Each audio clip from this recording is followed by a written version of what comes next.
برداشت کے کانوں سے سنو، رحم کی آنکھوں سے دیکھو اور محبت کی زبان سے بات کرو۔ خاموشی سمندر ہے اور گفتگو نہر کی طرح ہے۔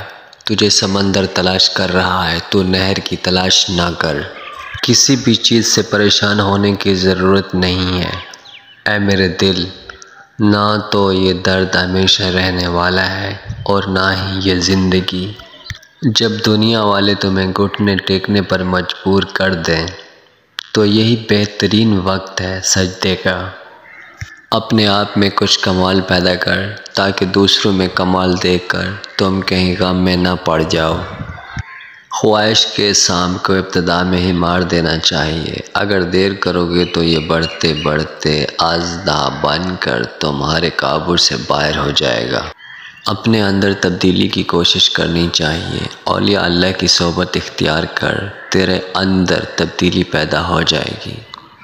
یہ بات معنی نہیں رکھتی کہ آپ کتنی زبانیں سمجھ سکتے ہیں، صرف دلوں کو سمجھنا ہی آپ کو اہم بناتا ہے۔